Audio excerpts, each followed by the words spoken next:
Hello, നമസ്കാരം. China കാഴ്ചകൾ തുടരുന്നു. കഴിഞ്ഞ എപ്പിസോഡ് നമ്മൾ അവസാനിപ്പിച്ചത് വൻമതിലും കണ്ട് ജേഡ് ഫാക്ടറിയും സന്ദർശിച്ച് ഉച്ചയ്ക്ക് ലഞ്ച് കഴിക്കുന്നിടത്ത് വെച്ചാണ്. ഈ എപ്പിസോഡിൽ ഉൾപ്പെടുത്തിയിരിക്കുന്നത് ഇന്നത്തെ ഉച്ച കഴിഞ്ഞുള്ള കാഴ്ചകളാണ്.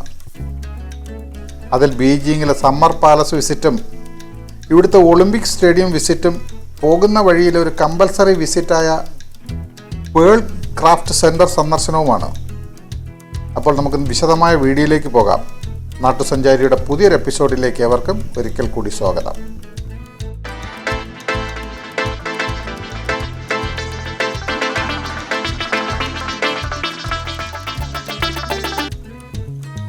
ലഞ്ച് കഴിഞ്ഞ് പുറത്തിറങ്ങി. സൂപ്പറായിരുന്നു ഡിഷസ്. ജേഡ് ഗാലറിക്കുള്ളിൽ തന്നെയായിരുന്നു റെസ്റ്റോറൻറ്റ്. ഇനി നമ്മൾ പോകുന്നത് സമ്മർ പാലസ് കാണാനാണ്.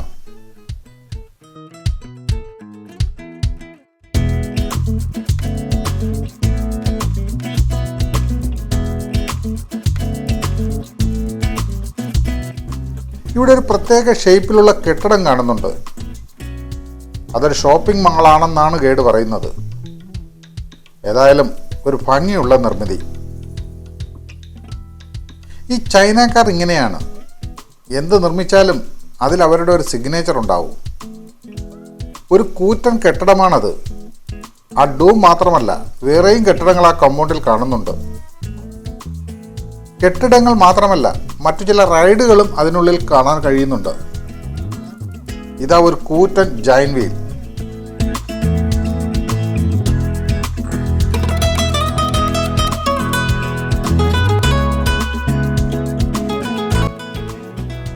വിന്ററിൻ്റെ അവസാന ആഴ്ചയാണിപ്പോൾ. മരങ്ങൾ കിളുത്ത് തുടങ്ങിയിട്ടുണ്ട്. സ്പ്രിംഗ് ആരംഭിച്ചാൽ ഇവിടെല്ലാം നല്ല പച്ചപ്പ് നിറഞ്ഞ ഇടമാവും. ഇവിടെ ഒരു മലമ്പ്രദേശമാണെന്ന് തോന്നുന്നു. ചുറ്റിലും മലനിരകൾ കാണുന്നുണ്ട്. ഗൈഡ് വിവരിക്കുന്നത് കേട്ടോളൂ. Using the artillery gun and a gun knocking the door of the Guangzhou. And from the Guangzhou to Tianjin, from Tianjin to Beijing. And they win the Second Opium War. The garden of brightness, the garden of clear reefs, all Robert, antique Robert, valuable things Robert, and the garden was burning down. In 1886, the Empress Dowager Cixi, we call her Dragon Lady, a woman running Qing Dynasty for 48 years. In 1840 to 1898. നമ്മൾ summer പാലസിലെത്തി. സത്യത്തിൽ നമ്മൾ എത്തിയിരിക്കുന്നത് summer പാലസിലല്ല, അതിൻ്റെ ഭാഗമായ ഒരു ഐലൻഡിലാണ്. ഇവിടവും summer പാലസിൻ്റെ ഭാഗമാണ്. ഇവിടെ നിന്ന് നോക്കിയാൽ പാലസിൻ്റെ ഒരു വിദൂര ദൃശ്യം നമുക്ക് കിട്ടും. അത് നമുക്ക് വഴിയേ കാണാം. എൻട്രൻസ് കടന്ന ഉടൻ കാണുന്നത് രണ്ട് സുന്ദരികളെയാണ്. ചൈനക്കാരുടെ പരമ്പരാഗത വേഷം ധരിച്ചു നിൽക്കുന്ന കുട്ടികൾ. വേറെയും ചില കുട്ടികൾ ഇതുപോലെ വേഷം ധരിച്ച് അവിടെയും ഇവിടെയുമൊക്കെ നിൽപ്പുണ്ട്. ആദ്യം ഒന്നും മനസ്സിലായില്ല. പിന്നീടാണ് കാര്യം പിടികിട്ടിയത്. ഇവരുടെ അടുത്ത് നിന്ന് നമുക്ക് ഫോട്ടോ എടുക്കാം. പക്ഷെ ഫ്രീ അല്ല. അവരുടെ കൂടെ നിന്ന് ഫോട്ടോ എടുക്കുന്നതിന് അവരൊരു ഫീസ് നിശ്ചയിക്കും. അത് നമ്മൾ കൊടുക്കണം. നോക്കൂ, ഒരു ടൂറിസ്റ്റ് ഡെസ്റ്റിനേഷൻ എങ്ങനെയൊക്കെയാണ് ഇന്നാട്ടിലെ ജനങ്ങൾ പ്രയോജനപ്പെടുത്തുന്നതെന്ന്. മലയാളികളെ സംബന്ധിച്ച് ഇവിടെ ഒരു അത്ഭുത കാഴ്ചയുണ്ട്. ഫ്രോസൺ ലേക്ക്. അതായത് വിൻ്ററിൽ ഈ ലേക്കിലെ വെള്ളം തണുത്ത് ഐസാകും. വിൻ്റർ കഴിയാറായി എങ്കിലും ഇപ്പോഴും ഈ ലേക്കിൻ്റെ പല ഭാഗത്തും ഐസായ വെള്ളമാണ് കാണുന്നത്. ചില ഭാഗങ്ങളിൽ വെള്ളവും കാണുന്നുണ്ട്. വിൻ്ററിൻ്റെ പീക്കിൽ ഈ തടാകം പൂർണ്ണമായും ഐസായി മാറും. ആ സമയം ഇതിന് മുകളിലൂടെ വാഹനമടക്കം ഓടിക്കും. സമ്മർ പാലസിൻ്റെ ഭാഗമാണ് ഈ ലേക്കും. ഇതൊരു ആർട്ടിഫിഷ്യൽ ലേക്കാണ്, അതായത് മാൻമേഡ് ലേക്ക്. കൺമിങ് ലേക്ക് എന്നാണ് ഈ ലേക്കിൻ്റെ പേര്.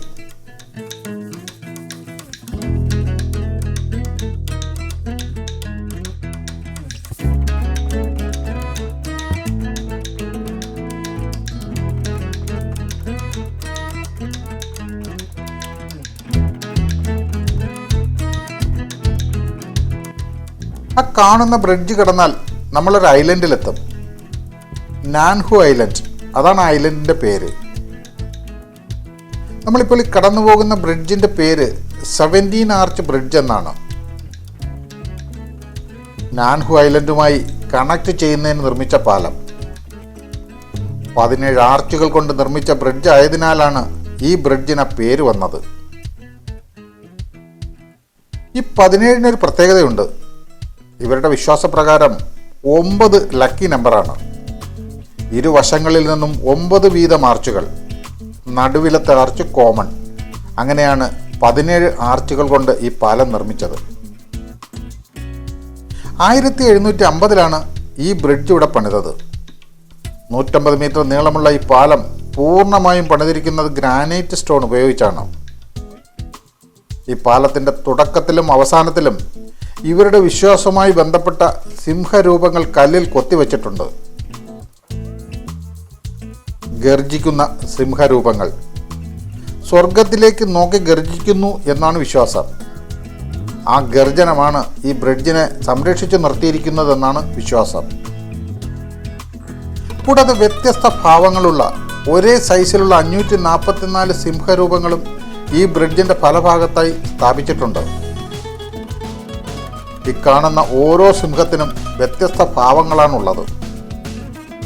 പാരപ്പറ്റും ഫ്ലോറും പില്ലറുകളും എന്ന് വേണ്ട ഈ ബ്രിഡ്ജ് പൂർണ്ണമായും കരിങ്കല്ലിലാണ് നിർമ്മിച്ചിരിക്കുന്നത്. ഈ പാലത്തിനടിയിലൂടെ ഫെറി സർവീസ് ബോട്ടുകൾ കടന്നുപോകും.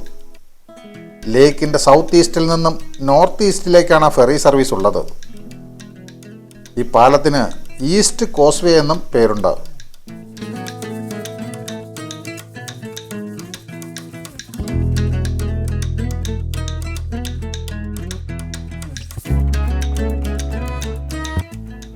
ഇതാണ് നാൻഹു ഐലൻഡിൻ്റെ പ്രവേശന കവാടം. ഈ വലതുവശത്ത് കാണുന്നത് ഒരു ക്ഷേത്രമാണ്. ഡ്രാഗൺ കിങ് ടെമ്പിൾ എന്നാണ് ഈ ക്ഷേത്രത്തിൻ്റെ പേര്. കിങ് രാജവംശകാലത്ത് അന്നത്തെ രാജാക്കന്മാർ മഴയ്ക്കായി പ്രാർത്ഥിച്ചിരുന്ന ഒരു ക്ഷേത്രമാണിത്.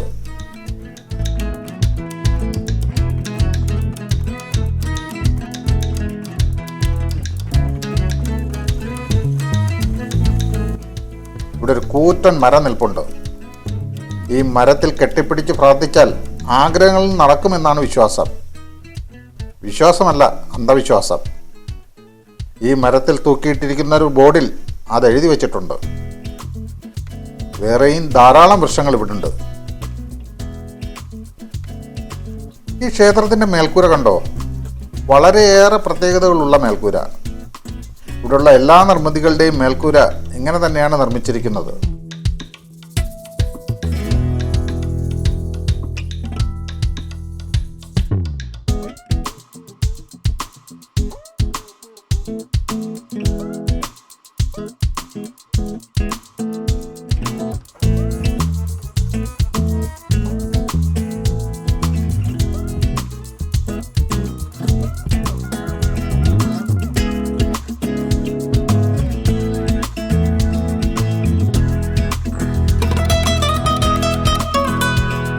തടാകം പൂർണ്ണമായും മനുഷ്യനിർമ്മിതമാണ്. എത്രമാത്രം അധ്വാനം വേണ്ടി വന്നിട്ടുണ്ടാകും ഇത് നിർമ്മിക്കാൻ. ഈ ഒറ്റ തടാകത്തെ 2 തടാകങ്ങളായാണ് അറിയപ്പെടുന്നത്, സൗത്ത് ലേക്ക് എന്നും വെസ്റ്റ് ലേക്ക് എന്നും. ഈ തടാകത്തിൻ്റെ വിസ്തീർണം 2.2 സ്ക്വയർ കിലോമീറ്ററാണ്. ഇതിൻ്റെ ശരാശരി ആഴം 1.5 മീറ്ററും ഏറ്റവും കൂടിയ ആഴം 3 മീറ്ററുമാണ്. ആ കാണുന്നതാണ് സമ്മർ പാലസ്. AD 1153-ലാണ് ആ പാലസ് അവിടെ പണിതത്. ആ കാണുന്ന കുന്നിനെ ലോഞ്ചിവിറ്റി ഹിൽ എന്നാണ് അറിയപ്പെടുന്നത്. 3 വശവും വെള്ളത്താൽ ചുറ്റപ്പെട്ട ഒരു കുന്ന്. ആ കുന്ന് നിർമ്മിച്ചത് ഈ തടാകം ഉണ്ടാക്കിയപ്പോൾ നീക്കം ചെയ്ത മണ്ണ് കൊണ്ടാണ്. ഏറ്റവും ഉയർന്ന ഭാഗത്ത് ജലനിരപ്പിൽ നിന്നും 60 മീറ്റർ ഉയരമുണ്ട്. ഈ തടാകവും ആ കാണുന്ന കുന്നും പിന്നെ ഈ തടാകത്തിലുള്ള ഇത്തരം ഐലൻഡുകളും ഒക്കെ ചേർന്നതാണ് സമ്മർ പാലസ്. ഇതിൻ്റെ ആകെ ഏരിയ 2.9 സ്ക്വയർ കിലോമീറ്ററാണ്. അതിൽ 2.2 സ്ക്വയർ കിലോമീറ്ററും തടാകമാണ്.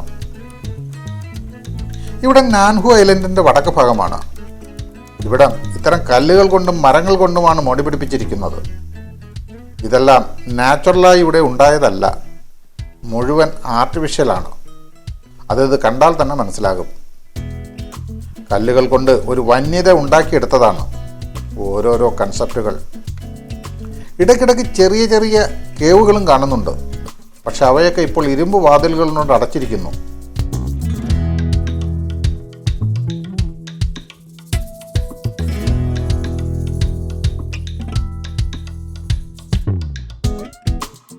ഈ സ്റ്റെപ്പ് കയറി മുകളിൽ ചെന്നാൽ നമ്മൾ എത്തുന്നത് സ്കാൻസ്ക്രൂ ഹാൾ എന്ന പേരുള്ള ഒരു നിർമ്മിതിയിലേക്കാണ്. കയറാൻ കുറച്ച് ബുദ്ധിമുട്ടുണ്ട്. ബുദ്ധിമുട്ട് സഹിച്ച് ഇവിടെ കയറിയാൽ പിന്നെ കാണുന്നത് വിവരിക്കാൻ കഴിയാത്ത കാഴ്ചയാണ്.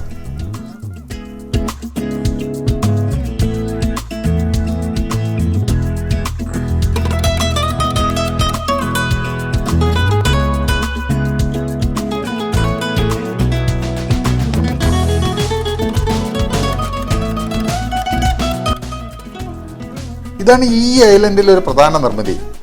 ശരിക്കും ഇതൊരു ടവറാണ്. ഇവിടെ നിന്നാൽ കൊട്ടാരവും കുന്നുമെല്ലാം വ്യക്തമായി കാണാം.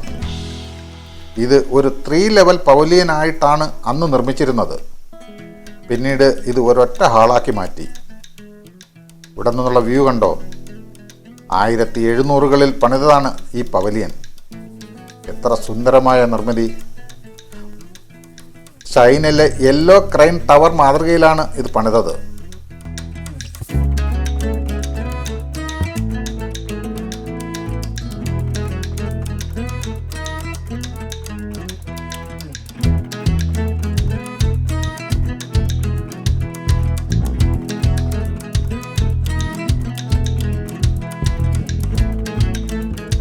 എന്ത് രസമല്ലേ ഇത് കാണാൻ! റോക്ക് ഫോറസ്റ്റ് എന്ന് വേണമെങ്കിൽ വിളിക്കാം. എത്ര വലിയ കല്ലുകളാണ് അടുക്കി വെച്ചിരിക്കുന്നത്! ഇന്നത്തെ പോലെ മെക്കനൈസ്ഡ് ക്രെയിനോ മറ്റ് ലിഫ്റ്റിംഗ് ഉപകരണങ്ങളോ ഒന്നും ഇല്ലാതിരുന്ന കാലത്താണ് ഇത് നിർമ്മിച്ചതെന്ന് ഓർക്കണം. അന്ന് നമ്മുടെ മാപ്പിള ഹലാസികളെപ്പോലുള്ള സ്കിൽഡ് ലേബേഴ്സ് ഇവിടെയും ഉണ്ടായിരുന്നിരിക്കും. വൃക്ഷങ്ങളും കല്ലുകളും കൊണ്ട് നിർമ്മിച്ച ഒരു ഫോറസ്റ്റ്. ഈ പാറക്കെട്ടുകൾ നീലയും വെള്ളയും നിറത്തിലുള്ള പാറകൾ കൊണ്ടാണ് നിർമ്മിച്ചത്. ഇപ്പോൾ ചെറുതായി കളറുകൾ മാറിയിട്ടുണ്ട്. ഈ തടാകം മനുഷ്യനിർമ്മിതമാണെന്ന് പറഞ്ഞല്ലോ. 1711 മുതൽ 1799 വരെ ഇവിടെ ഭരിച്ചിരുന്ന ഒരു രാജാവ് ഇവിടെ ഉണ്ടായിരുന്ന മേൻമേഡ് ലേക്കിനെ വിപുലീകരിക്കാൻ തീരുമാനിച്ചു. രാജാവിൻ്റെ അമ്മയുടെ 60ാം പിറന്നാൾ ആഘോഷിക്കുന്നതിന് വേണ്ടി സമ്മർ പാലസ് വിപുലീകരിക്കുന്നതിൻ്റെ ഭാഗമായാണ് ഈ ലേക്കും വിപുലീകരിക്കാൻ തീരുമാനിച്ചത്. തടാകം വിപുലീകരിക്കുമ്പോൾ നൂഹു ഐലൻഡിലുള്ള ക്ഷേത്രം നിലനിർത്തി വേണം തടാകം വലുതാക്കാനെന്ന് രാജാവ് കൽപ്പിച്ചു. അതുപ്രകാരം ക്ഷേത്രത്തിന് ചുറ്റുമുള്ള മണ്ണ് നീക്കി ആ മണ്ണ് ഐലൻഡിലിട്ട് ഉയർത്തി. ഇവിടെ ഇപ്പോൾ ഐസായാണ് വെള്ളമുള്ളത്. കുറേ ഭാഗത്ത് ഐസ് മാറി അത് വെള്ളമായി മാറിയിട്ടുണ്ട്. ഇവിടിപ്പോൾ വിന്റർ അവസാന ആഴ്ചയാണ്. അടുത്ത ആഴ്ച ചൈനക്കാരുടെ ന്യൂ ഇയർ കഴിഞ്ഞാൽ പിന്നെ മഴ തുടങ്ങും.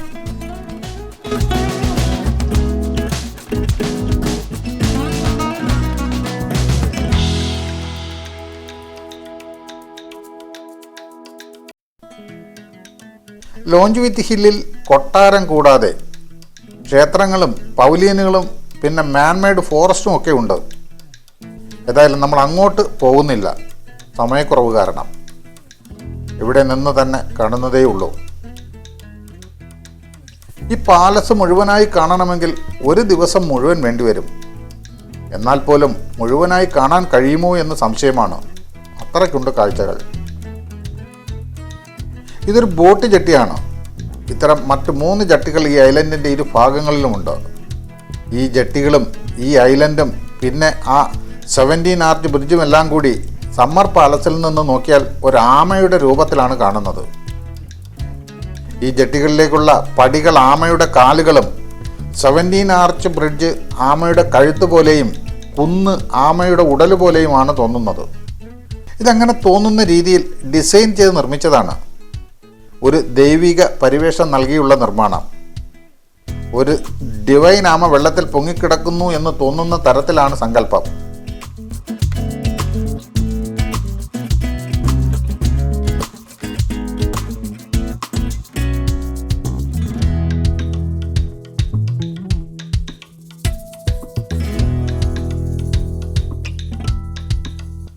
അത് കണ്ടോ, അസ്തമന സൂര്യൻ ആ പാലത്തെ സ്വർണ്ണവർണ്ണമാക്കുന്നു. ഈ പാലത്തിൻ്റെ മറ്റൊരു പ്രത്യേകത ഇതാണ്. എല്ലാ വർഷവും ഡിസംബറിലെ ഒരു ദിവസം സൂര്യൻ ഈ പാലത്തിന് പെർപെൻഡിക്കുലറായി എത്തുകയും ആ ദിവസത്തെ സൂര്യാസ്തമനം ഈ പാലത്തിലെ എല്ലാ ആർച്ചുകളിലും പ്രതിഫലിപ്പിച്ച് ഒരു സ്വർണ്ണവർണ്ണമാക്കുകയും ചെയ്യും.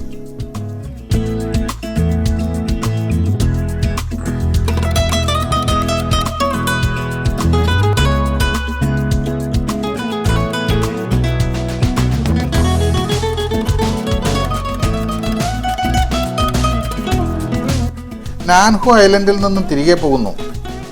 ഇത് കൂടാതെ മറ്റ് 2 ഐലൻഡുകൾ കൂടിയുണ്ട് ഈ തടാകത്തിൽ. 3 ഐലൻഡുകളും ഉണ്ടാക്കിയിട്ടുള്ളത് ഒരു ട്രിപ്പോഡിൻ്റെ രൂപത്തിലാണ്. അതും ഇവരുടെ അന്നത്തെ വിശ്വാസത്തിൻ്റെ ഭാഗം. നമ്മൾ ഈ ഐലൻഡ് മുഴുവനായി എക്സ്പ്ലോർ ചെയ്തിട്ടില്ല. എൻ്റെ ഏറ്റവും മുകളിൽ ഒരു ബുദ്ധക്ഷേത്രവും മറ്റു ചില നിർമ്മിതികളും ഉണ്ട്.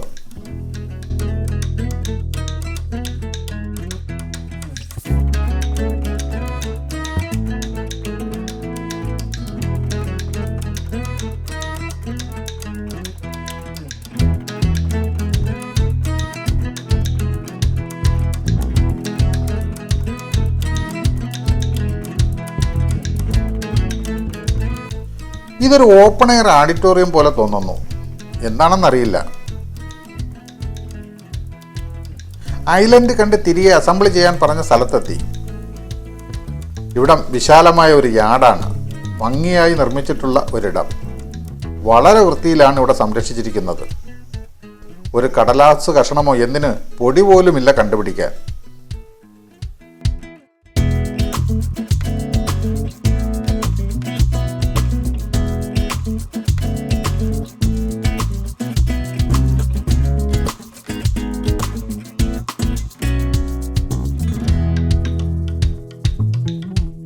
ഇവിടെ ഒരു പ്രത്യേകതര ഷോപ്പുണ്ട്. ഈ കടയുടെ മുതലാളിയും സാധനങ്ങൾ എടുത്തു നൽകുന്നതും എല്ലാം ഒരു റോബോട്ടാണ്. ഗാലക്സി സ്പേസ് ക്യാപ്സ്യൂൾ എന്നാണ് ഈ ഷോപ്പിൻ്റെ പേര്. ലോകത്ത് ആദ്യത്തെ റോബോട്ടിക് റീറ്റെയിൽ ഷോപ്പ് എന്നാണ് എഴുതി വച്ചിരിക്കുന്നത്.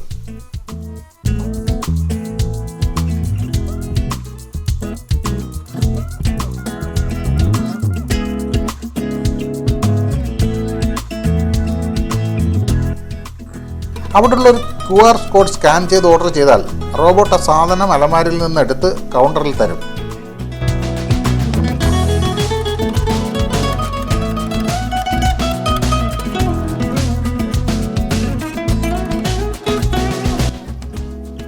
ഇവിടെ ഒരു സുന്ദരി ഫോണും കുത്തിക്കൊണ്ടിരിപ്പുണ്ട്. കിരീടമൊക്കെ വെച്ച് രാജകുമാരിയെ പോലെ.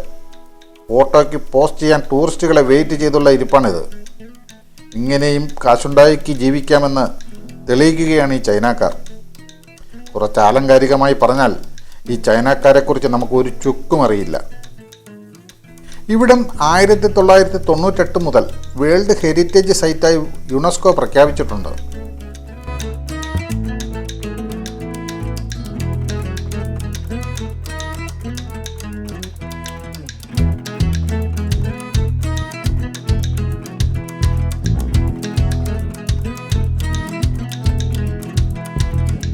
നമ്മുടെ ബസ് ഇവിടെ വന്ന് നമ്മളെ പിക്ക് ചെയ്യില്ല.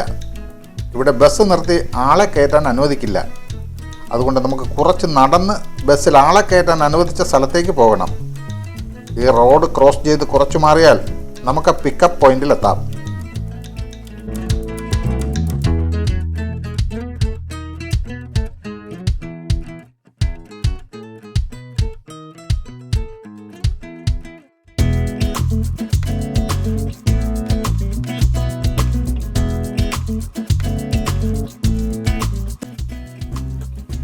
നമ്മൾ ബസ്സിൽ കയറി. ഇനി നമ്മൾ കാണാൻ പോകുന്നത് ബീജിങ്ങിലെ മറ്റൊരു ഐക്കോണിക് നിർമ്മിതിയായ ഒളിമ്പിക് സ്റ്റേഡിയം കാണാനാണ്. പോകുന്ന വഴിയിൽ ഒരു കമ്പൽസറി വിസിറ്റ് കൂടെയുണ്ട്, ഒരു പേൾ ക്രാഫ്റ്റ് സെൻറ്റർ. അവിടെ എത്തും വരെ ഗൈഡ് പറയുന്നത് കേട്ടോളൂ. Light, so more colorful. We're taking a photo in there. Finally, I think around the 7 or 7:15, we gather all our people on bus driving to Ganges, another Ganges restaurant. to having our dinner. This is the afternoon evening schedule.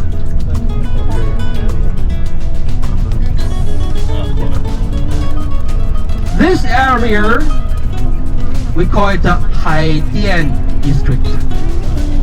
Haidian district is famous by education. There are totally 24 universities located here. And this kind of 24 university, the Beijing University, Tsinghua University, right now is the top 50 university in the world. People who are interested with business, you can try to start. നമ്മൾ pearl craft സെൻറ്ററിലെത്തി. Bang ഫി Joon എന്നാണ് ഇതിൻ്റെ പേര്.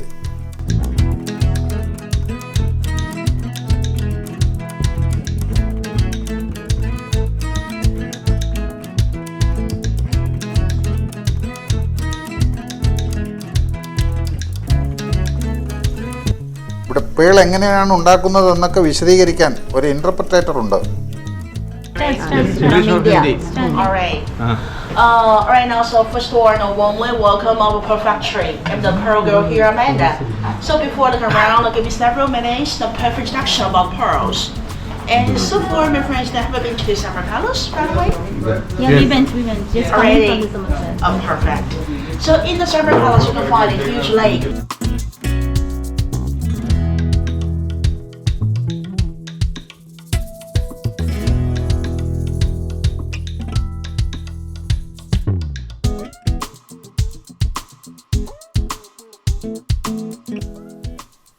Pearl കൊണ്ടുണ്ടാക്കിയ ധാരാളം ആഭരണങ്ങൾ വിൽപ്പനയ്ക്ക് വെച്ചിട്ടുണ്ട്. വൻ വിലയാണ് എല്ലാത്തിനും. മാത്രമല്ല പേൾ ആഭരണങ്ങളിൽ നമുക്ക് വലിയ കമ്പമൊന്നുമില്ല. പക്ഷെ കമ്പമുള്ള മറ്റൊന്ന് ഇവിടെ വച്ചിട്ടുണ്ട്. അതും ഫ്രീ ആയി. പിന്നെ പറയണ്ടല്ലോ. ഇവിടെ ഇരുന്ന് നമുക്ക് കുറച്ച് റെസ്റ്റ് എടുക്കാം.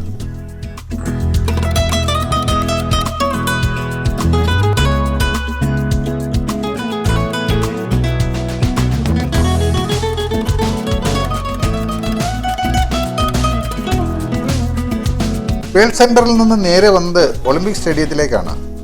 ഇവിടം അറിയപ്പെടുന്നത് ബീജിംഗ് ഒളിമ്പിക് പാർക്ക് എന്നാണ്. ഇത് ബീജിങ്ങിലെ ചവോയാക് ഡിസ്ട്രിക്റ്റിൽപ്പെട്ട ഇടമാണ്. 2 പ്രാവശ്യം ഒളിമ്പിക് മത്സരവും പാരാ ഒളിമ്പിക് മത്സരവും നടന്ന ലോകത്തെ ആദ്യത്തെ സ്ഥലം. അതായത് 2008 സമ്മർ ഒളിമ്പിക്സും 2022 വിൻ്റർ ഒളിമ്പിക്സും ഇവിടെ നടന്നു. അതുപോലെ 2008 പാരാ ഒളിമ്പിക്സും 2022 പാരാ ഒളിമ്പിക്സും നടന്നത് ഇവിടെയാണ്. വളരെ വിശാലമാണ് ഈ ഒളിമ്പിക് വില്ലേജ്. ഒളിമ്പിക്സ് നടക്കുന്ന സമയങ്ങളിൽ ഇവിടെ ധാരാളം അനുബന്ധ സ്ട്രക്ചറുകൾ ഉണ്ടാവും. ഇപ്പോൾ പരമാവധി ഒഴിഞ്ഞു കിടക്കുകയാണ്.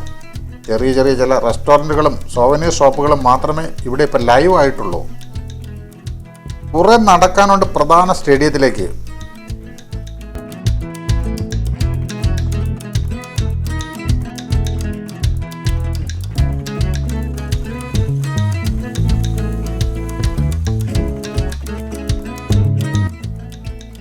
ഇതാണ് സ്റ്റേഡിയം. ഒരു കിളിക്കൂടിൻ്റെ ആകൃതിയിലാണ് ഈ സ്റ്റേഡിയം നിർമ്മിച്ചിരിക്കുന്നത്. ദി ബീജിംഗ് നാഷണൽ സ്റ്റേഡിയം എന്നാണ് ഇതിൻ്റെ ഔദ്യോഗിക നാമം. കിളിക്കൂടിൻ്റെ ആകൃതിയിൽ നിർമ്മിച്ചിരിക്കുന്നതിനാൽ ഇതിനെ ബേർഡ്സ് നെസ്റ്റ് എന്നും വിളിക്കും.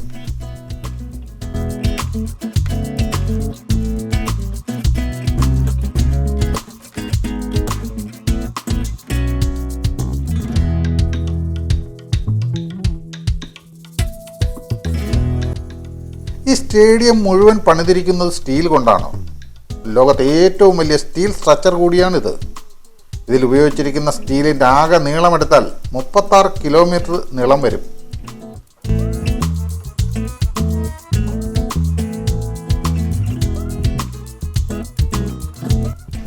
നമ്മൾ സ്റ്റേഡിയത്തിനകത്ത് കയറുന്നില്ല. അതിന് പ്രത്യേകം പാസ് വേണം. അകത്ത് സാധാരണ സ്റ്റേഡിയങ്ങളിൽ ഉള്ളതുപോലെ തന്നെയാവും ഉണ്ടാവുക.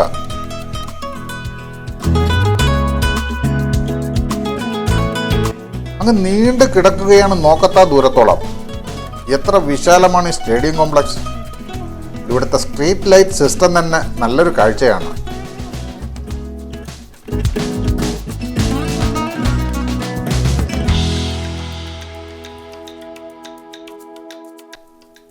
നല്ല ബ്യൂട്ടിഫുള്ളായ ഒരു ഇൻസ്റ്റലേഷൻ. ഇവിടെ വിസിറ്റേഴ്സിനുള്ള ഗൈഡ് ലൈൻസ് എഴുതി വച്ചിട്ടുണ്ട്.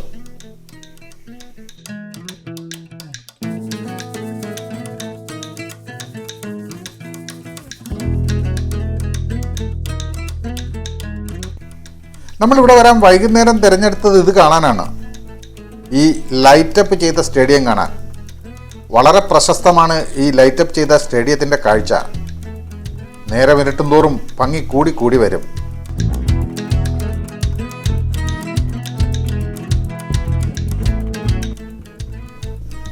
സന്ധ്യ ആകുന്നതോറും ആളുകൾ കൂടിക്കൂടി വരുന്നുണ്ട്. ഇവിടെ പകലിനേക്കാൾ രാത്രിയാണ് ആളുകൾ കൂടുതലും കാണാനെത്തുന്നത്.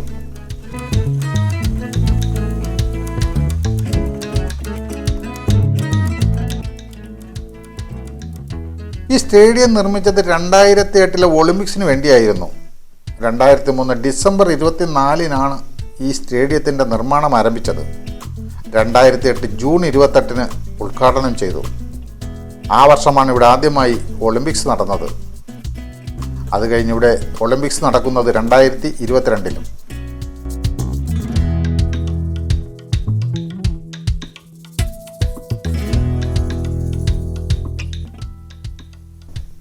ഈ സ്റ്റേഡിയത്തിൻ്റെ നോർമലി ഉള്ള കപ്പാസിറ്റി 80,000 വേണ്ടി വന്നാൽ 91,000 വരെയായി കപ്പാസിറ്റി എക്സ്പാൻഡ് ചെയ്യാൻ കഴിയും.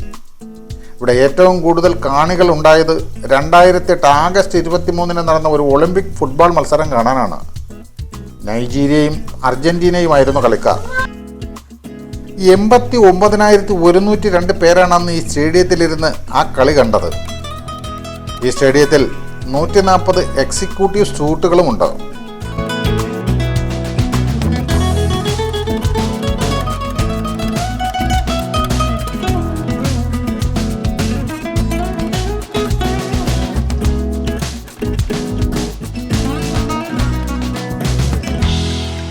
നല്ല തണുപ്പായി ഇപ്പോൾ ഇവിടെ. അതുകൊണ്ട് ആളുകൾ കുറഞ്ഞു വരുന്നു.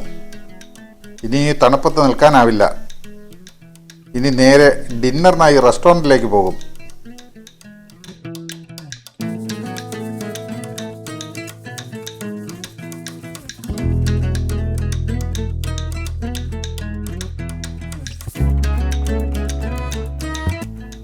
നമ്മൾ റെസ്റ്റോറൻറ്റിലെത്തി. ഇത് ആ കെട്ടിടത്തിൻ്റെ നടവഴിയുടെ മുകൾ ഭാഗമാണ്. സീലിങ്ങിലുള്ള ഡിസ്പ്ലേ ബോർഡാണ് ആ കാണുന്നത്. ഈ കെട്ടിടത്തിലാണ് വേൾഡ് ട്രേഡ് സെൻറ്റർ ബീജിംഗ് പ്രവർത്തിക്കുന്നത് എന്ന് ബോർഡ് വെച്ചിട്ടുണ്ട്. ഇതൊരു കൂറ്റൻ കെട്ടിടമാണ്.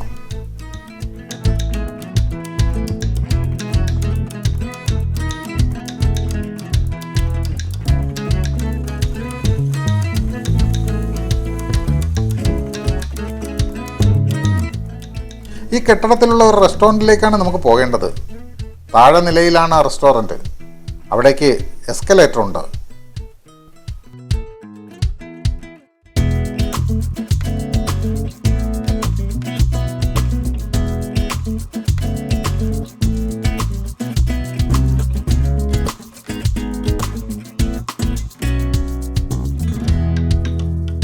ഭക്ഷണം കഴിഞ്ഞ് പുറത്തിറങ്ങി. ഇനി നേരെ ഹോട്ടലിലേക്ക്. ഇതോടുകൂടി ഈ എപ്പിസോഡ് ഇവിടെ അവസാനിപ്പിക്കുന്നു. ബീജിങ്ങിലെ തുടർന്നുള്ള കാഴ്ചകൾ അടുത്ത എപ്പിസോഡിൽ. അടുത്ത എപ്പിസോഡ് അടുത്ത ആഴ്ച ഇതേ ദിവസം ഇതേ സമയം. അതുവരെയും ഗുഡ് ബൈ.